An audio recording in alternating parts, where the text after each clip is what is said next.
E. Vaughn here.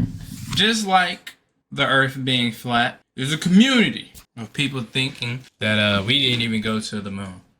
Now, this one might be a little bit more, believable than the fucking Earth being flat. But even then, I met one person in my entire life that thought that the moon landing was fake, and we were dating. And I remember one time, I don't know how we brought up this conversation, but I was like, something, and she laughed at me. She was like, you think the moon landing was real? I was like, yeah. She was like, it was fake. I was like, what? You watch one random ass TikTok or YouTube video debunking the moon landing, you thought you knew something. But anyway, today we're gonna hear we got Jonny Harris, and he's going to break down why people think the moon landing was fake. He's probably gonna give us a very detailed reason of why it's real and why people shouldn't think that it's not fake, that it is fake. And yeah, I like his videos a lot. We watched his flat Earth thing. Good video. So gotta check out this. If you're new, like, comment, subscribe. If you're not new, you just keep coming back. Subscriber, what are you doing? And let's get into it. 4 forward, drift into the right a little. 30 seconds. Looks like Neil is coming in 5 out there. 11, Mike, see you in the background. If you don't believe that humans ever landed on the moon, you'd probably think that on July 16, 1969, a select group of government officials, a crew of filmmakers sworn to secrecy, and a famed Hollywood director named Stanley Kubrick all gathered on a soundstage in a military base, deep in the Nevada desert, better known as Area 51. And here they pulled off the greatest hoax in history. You'd probably think that astronauts, or should I say actors, Buzz Aldrin, Neil Armstrong, and Michael Collins fled this rocket through a secret passageway just before it took off for space, totally empty. And you would have to believe that the estimated 400,000 people who were involved in this mission were in on it, all promising to take this secret to their grave. That's a big ass if, bro. 22% of Americans either don't believe that we landed on the moon or harbor some doubt. To advance the technology of spaceflight, We looked at the tapes and the countless photos. We talked to astrophysicists, meteorologists, and NASA historians to better understand the moon landing conspiracy, how it started, what hoaxers use as their evidence, and what this belief teaches us about why some conspiracies are so enduring.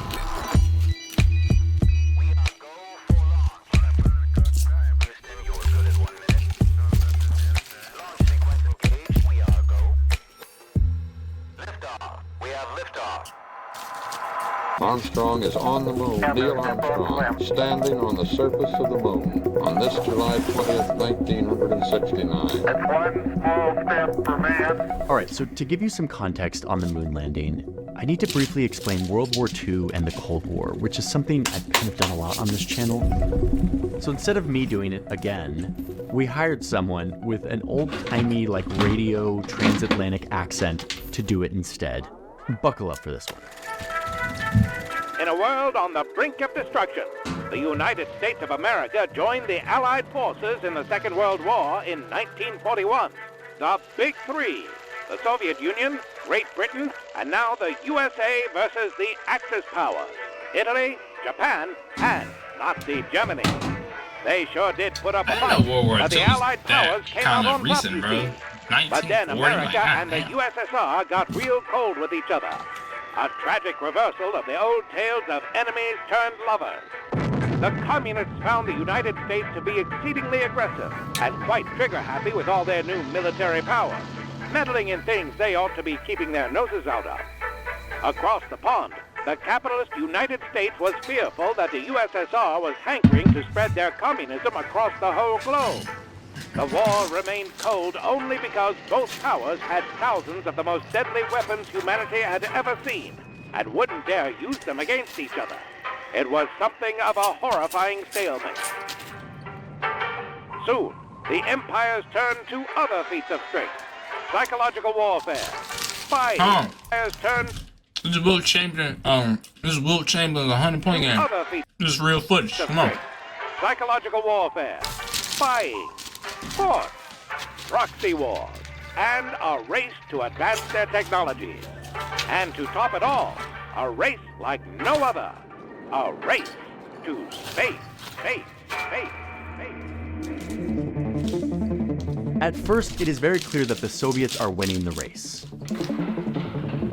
They're launching dogs and plants into space and bringing them back alive. They send up satellites that orbit the moon and take photos of the far side that no one had seen before. They even put a human up into space to orbit around the entire Earth. The first space flight would be made by a Soviet. Damn, Russia was The whooping our US needs to ass. catch up, so President Eisenhower creates a brand new government Yo, I agency went to his dedicated school. entirely to space. Shout out And they Eisenhower eventually Middle start School. to send up satellites and even people, but they don't get someone Eagles to orbit fly. the entire Black Earth like and the gold. Russians did. Womp Purple womp. and gold, The my bad, US my is bad. losing Purple the and space gold. race. Wrong And school. this is where JFK gets up in front of the nation and declares that the US is setting a goal. In this decade, we shall make up and move ahead. He's declaring what would surely be the ultimate finish line in this global race for power. We choose to go to the moon in this decade, An American astronaut eventually orbits the Earth. not because they are easy, Russia then puts the first woman in space while also getting the first person to walk in space. but because they are hard. The NASA teams are pulling all-nighters year after year, trying to figure out how they're going to make good on JFK's big promise, to somehow get a man on the moon by the end of the decade. Things are heating up. Time is running out. And then, Launch sequence engaged. We are go.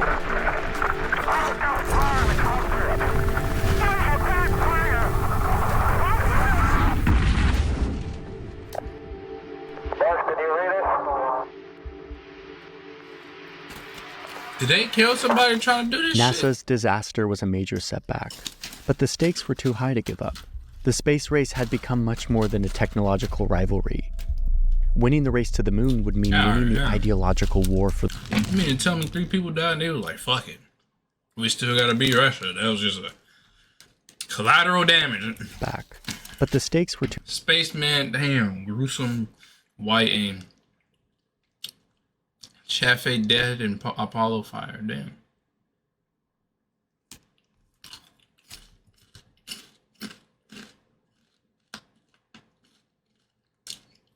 Three people died. And they like, damn, still gotta be Russia. too high to give up.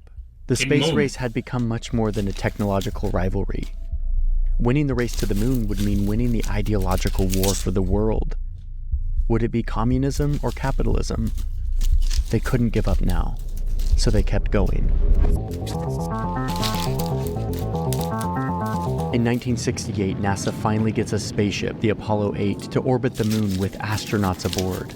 There's hope. Russia is able to exchange a crew in space. For both sides, a moon trip suddenly seems within reach. But who will get there first? I, Richard Billhouse Nixon, do solemnly swear.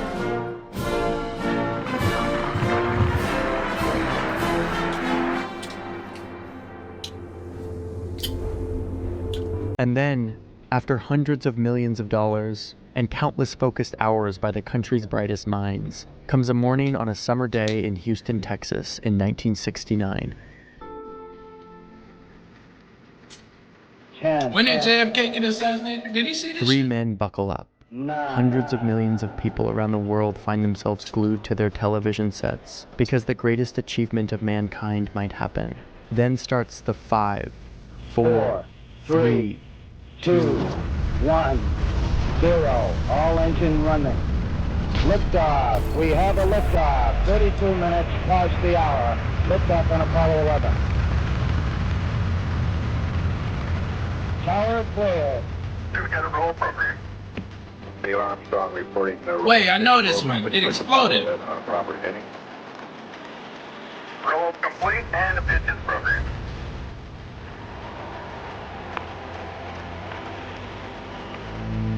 The rocket heads towards the finish line.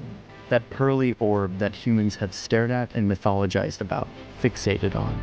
And they're finally going to touch it. Just say the word and I'll throw a lasso around it and pull it down. 4 days and 200,000 miles later, it's July 20th, Oh 1969. shit. Months before JFK's deadline was up. 2 of the 3 astronauts disconnect from the orbiting ship and descend onto the moon's surface. And then... There you go. Oh, it's beautiful, Mike. It really What is. was the ship that exploded? Oof. These fumes. The race had clearly been won. A line had been crossed, not just for the global superpower who did this, but for all humans who had just taken their obsession for exploration to new heights. I thought he was building up the suspense just But to be right like, away, they after this exploded. event, even though it was broadcast on live television for the whole world to see, there were rumblings of doubt. About a year after the landing, you start to see newspaper articles casting doubt that any of this actually happened. 2 years after the landing, we see James Bond running away from a bunch of security guards through the Nevada desert when he somehow stumbles upon a secret moon landing film set, resulting in this moon buggy car chase thing through the desert. It was all a tongue-in-cheek reference to this budding conspiracy that the whole thing was faked. A few years later, a former US Navy officer and Apollo rocket technical writer comes out with this book. I think it was an intuitive feeling that what was being shown was not real. The book is a long evaluation of evidence that claims that we never actually went to the moon. This book makes the case that the moon landing was so political that the US, having failed to develop a feasible plan to get to the moon, pulled off this secretive staging of the event, all as a propaganda play to get ahead of the Soviets. And he emphasizes the point that, it's the Cold War, it's not that far-fetched that the US government would come up with some deception campaign in the name of beating communism, which is totally fair actually. But that's not evidence, that's just speculation. He does go on to present a bunch of photos and explanations that turn into the foundation of what would become a widespread theory that the moon landing was faked. The lunar landings were more than likely fabricated. Why wouldn't the moon landing be fake? Why wouldn't we fake that? Oh my God. We did not land men on the moon. The moon? Yeah, it's fake. And I would bet my life on it. This is actually the You're reason I wanted lying. to make this video, is I wanted to understand what the foundation of this conspiracy theory actually was. The people who truly earnestly believe it, what do they think happened here? I'm not going to go through all of the evidence and theories here because they're kind of all over the place, but let me show you some of the major ones. The first major one starts here. How come there aren't any stars in this photo? There's no atmosphere or light pollution on the moon. Shouldn't this photo look like this? Well, it turns out that if you want to capture the stars, even on the moon, you have to open up your camera for a very long time and let a bunch of light in. Trust me, I know this because I spent months of my life trying to photograph a galaxy, and I learned a lot about how not to photograph stars. That's crazy. Bro. How do we think of this shit, bro? And let me just tell you, it's a lot harder than it looks. When I was doing that, I was opening up my shutter for 30 seconds, and I took hundreds of images just to get this one shot. So when you're on the bright moon, and you're trying to photograph a bunch of guys in bright white reflective suits, you're not opening up your shutter for a very long time. You're not letting in a bunch of light. There's basically no chance of getting a decent shot of the stars in this environment. But you get something. I mean, if you take the photo and blast up the brightness, you can kind of see some traces of the stars if you really need to do that. Okay, but what about these shadows? Some of these shadows go this way, and some go this way. Shouldn't the shadows be parallel if they're all coming from one source, the sun? Yes, the only light source in this photo is the sun. But you have to remember that light bounces off things, especially white things. So you have light bouncing off of lots of different surfaces, which is one reason the shadows look a little weird. Oh, and remember that you're looking at light that was filtered through a lens. A camera lens distorts the direction of things depending on how wide or tight it is. Okay, but what about this flag? This flag is waving, but there's no wind on the moon. Yes, the flag is kind of waving. But remember that this isn't a normal flag. NASA had to make a custom flag for the Apollo missions that had a horizontal rod right up here so that the flag wouldn't look like this. It had to look nice and American and patriotic. You had to be able to see it. So when the astronauts were sticking the flag in the lunar soil, the motion of that movement caused the material to move, and it kind of looks like it's waving. Okay, but look how they're moving. This is so unnatural. It's almost like they're being pulled up by a wire. Oh, and look, did you catch that? That looks like a wire. Okay, wait, just confession here. I was watching all of these conspiracy documentaries like while we were doing this story, and they're like incredibly tantalizing. This is the one that actually kind of got me. I was like, wait a minute, they are moving really weird. The motion is so off kilter. It looks like they're being like dragged by a wire. So to figure this out, we actually talked to a physicist and a meteorologist who helpfully explained just how different life in 1/6 Earth's gravity is. I mean, think about it. Our intuition for everything we know is calibrated to Earth's gravity. It's everything we've ever known. It's how our brains interpret the world. It's how our muscles calibrate to the world. So when you're watching these videos of these astronauts in suits that weigh 180 pounds, clunking around with their Earth gravity. Oh, you think you could walk? Fuck no. I don't think I could walk around with that much weight on me. That astronaut strong as shit. Hold on. Trained muscles on the moon. Now, granted, 180 isn't like that bad. You know what I mean? I could walk, but like walk around all day now. You see some really weird movements. But I mean, who knows? Maybe the two scientists we talked to are actually in on it. Maybe they're some of the 500,000 Americans who were paid by the government to keep the hoax alive, all so that we could feel like America is better than the Soviet Union in 1969. Maybe. Could be. Okay, listen, I'm not going to go through every single one of these theories. There's a lot of evidence out there. Like, why isn't there exhaust on this flame? Or why did the Eagle lander not leave a crater? What about the radiation exposure that these astronauts would have gotten? What about Neil Armstrong's boot print? Or the lost tapes? Don't get me started on the lost tapes. We actually had a whole section in the script about the lost tapes, and ultimately it didn't make the cut. Now listen, I want it to be clear that you should not be ashamed if you actually want answers to these questions, especially in a time where all of us are kind of renegotiating our relationship with trust in governmental institutions. But I will tell you that after earnestly looking into this stuff, none of the presented evidence comes anywhere close to the burden of proof and evidence I would need to see to believe that the moon landing was a hoax. I will put resources in our source doc of the many instances of astrophysicists and scientists walking you through all this stuff. I think it's useful to look at. Before we move on with our story of the conspiracy theory, let me use this moment to say a word about human neurology and visual information, something I think about a lot. For me, when I sit through the evidence-based debunk on these theories, which is something we did for this story, it helps me understand the limits of human senses.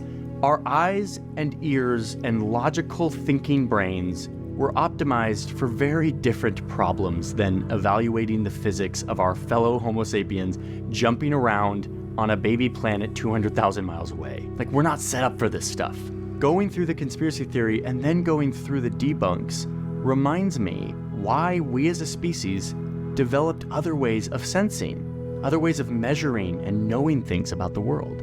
Other tools that aren't as intuitive to us, but that extend our power to know things that are real, that are true. If you don't lean on these tools, in other words, if you don't look to science in your evaluation, and instead rely on your optic nerve feeding grainy pixels into your great ape brain, I think we can all agree that you'll take for truth things that are not true.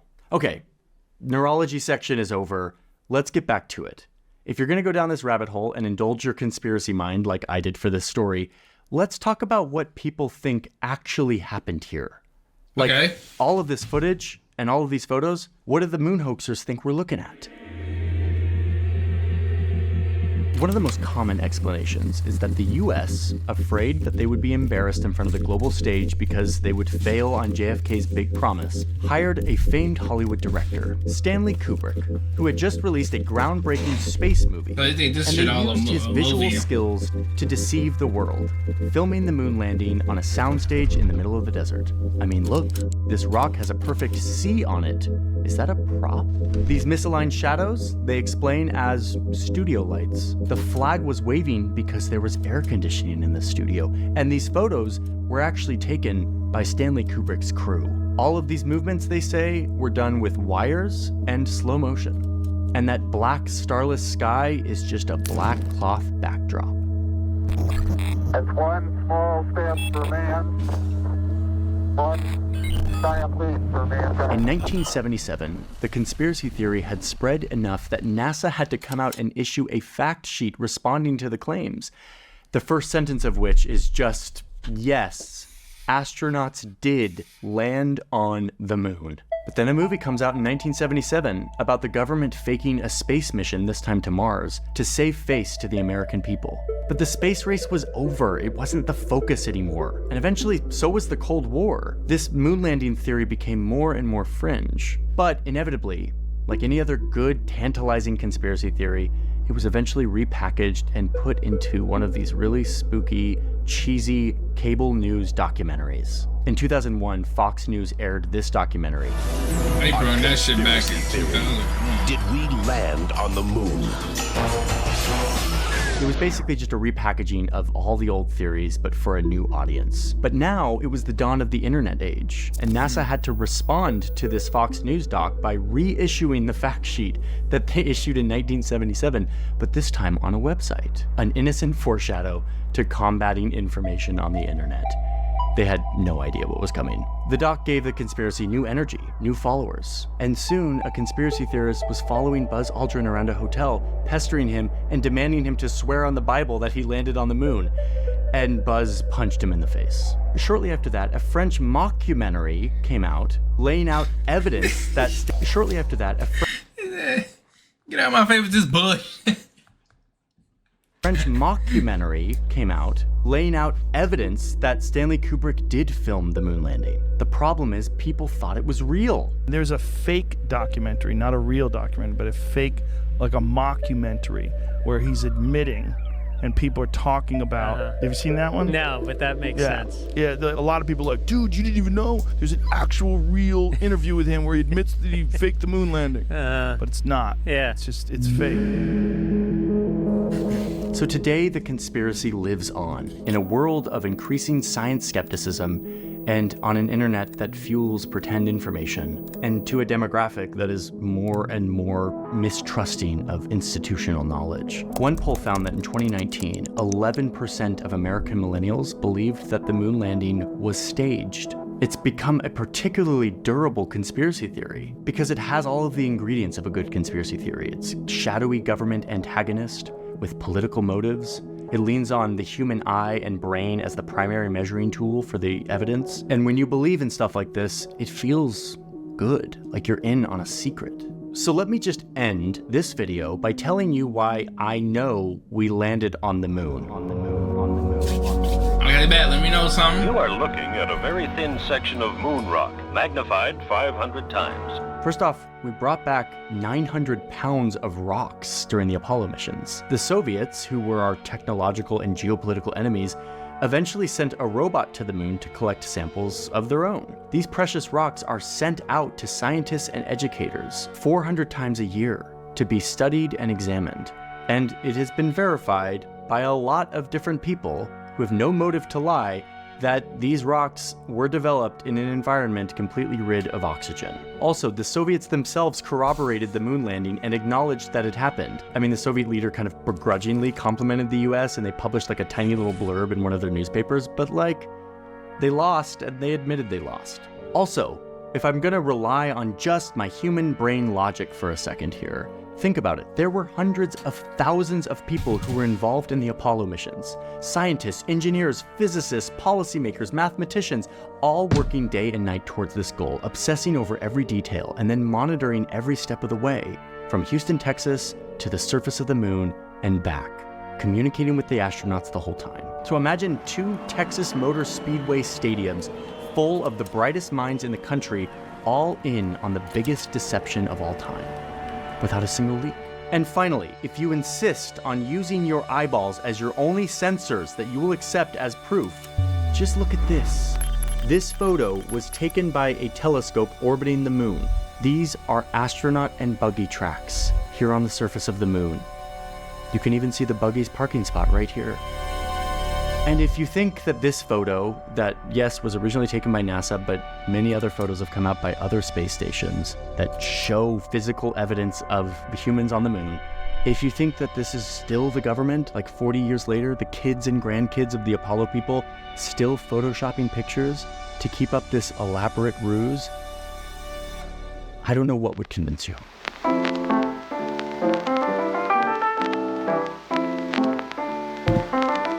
He said, believe it or not, you're a dickhead. Great breakdown. Obviously, the moon landing was real. I don't think that, bro. This part alone, like 1,000 something people. I don't know if it was 1,000, but like a lot of people keeping it on the low. No, there's gonna be a leak. But that's gonna do it. I'll see you on the next one. Peace.